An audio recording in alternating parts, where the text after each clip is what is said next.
Just a little bit about your DGT guitar, because I play a lot, obviously, of guitars when I'm doing the Wildwood thing, and there's some Paul Reed Smith guitars that really speak to me. Some in a different way, and some not so. I mean, they're all beautiful instruments. Don't get me wrong, but I just think ergonomically and everything, my favorite one is yours. I mean, I'm not trying to blow smoke up your keister, but it's just a great sounding guitar. I love the way that the pickups are able. You can coil tap them in a meaningful way, and I think you know exactly what I'm talking about in that regard. And Mr. Wiggles works great. The whammy bar works great, and so you kind of got this truly hybrid instrument. Yeah, man. The PRS has got something for everyone, and I kind of think that the DGT fills a certain corner of their offerings, if you will. And it's certainly the most, I think, vintage inspired guitar that they make.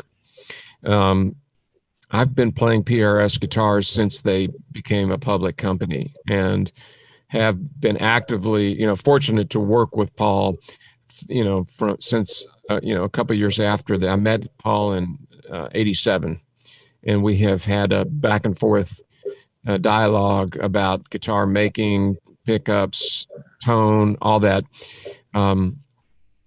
So the guitars that I've played have evolved over the years, starting with the Seafoam Green Standard to my Gold Top in '87. Then the McCarty was a guitar that I, myself and the artist relations person at the time, kind of put together, and I played those guitars for years, and then it started modifying that and doing little tweaks, and by around '06 we decided that we kind of had a new model. And then I worked with a guy here in Austin named Ed Reynolds, and we spent a year on the pickups, and I just was trying to I have a 59 335 that's like sort of the Stradivarius of electric guitars, in terms of what I'm familiar with and what I've played. I owned a 59 Burst at one point. This guitar kind of killed that guitar. Unfortunately, I sold that guitar about 5 years too early. Would have been a zero on the end of the selling price, but the 335, it has this thing, so with the pickups, we really worked to get the same quality out of the pickups, like a PAF-ish thing,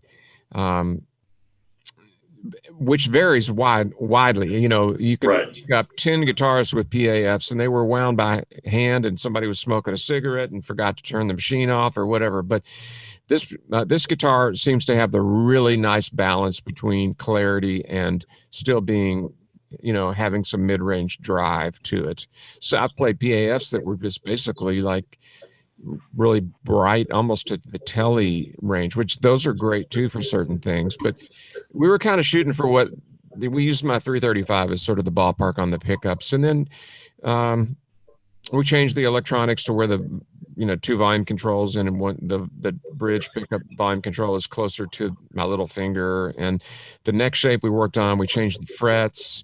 It was just a lot of little things that add up to something that I think makes a big difference. It's a much different instrument than like some of their other models. And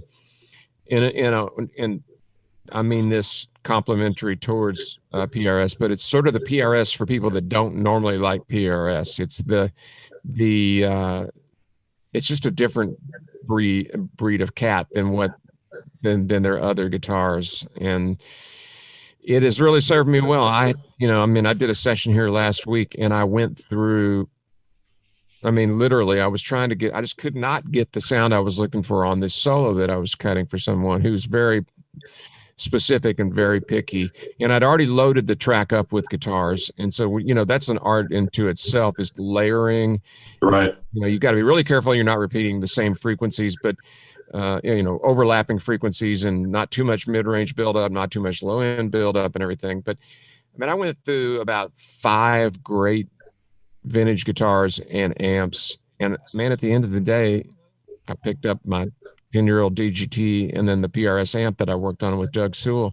And it was it, man. It was like all of a sudden there it was. And so some of that is my having played the guitar and so much and being in tune with it. But it's kind of interchangeable with a lot of great vintage guitars that I have. And, it's not a Les Paul, it's not a Telecaster, but I can cover both of those grounds almost. I'm not going to, a Tele is really hard to, there's a thing in a good Tele with the bridge, with the plate on the bottom of the bridge, and your Fishman pickups capture, I don't know how you did it, but those capture when I think of a Telecaster tone, those pickups get it too. But I can get super close to that, but the coil tap does actually work and is usable in those guitars, and in the studio it's really valuable. But I go play a gig live, man. I just set it. I keep it on the bridge pickup, use my hands and the volume control and a couple of pedals, and I can do. Right. When we went out and did those gigs a couple of years ago or whatever, I remember you just gotten your signature amp, and it's like it's the 2-channel amp that the only one I've ever seen or played through or heard that I could use, because it just, both channels sound organic, and the clean's not too clean and the dirty's not too dirty. But your one effect was a coiled cord, and I'm like, right on, man. Use your hands, to get those sounds. But that's something that I think, we get so caught up in this gear thing. We've got to, I see a lot of the 40 pedal and 4-chord thing going on. It's like if we could reverse that ratio and put a little more practice time in and a little bit more internet gear browsing, that goes a long way. But back to the PRS thing, it's just something that I have been really fortunate to be involved with them and made that just kind of a part of what I do. And I'm, as much as I try to, there are times I think I could move into a different instrument on a more regular basis, I always come back to it.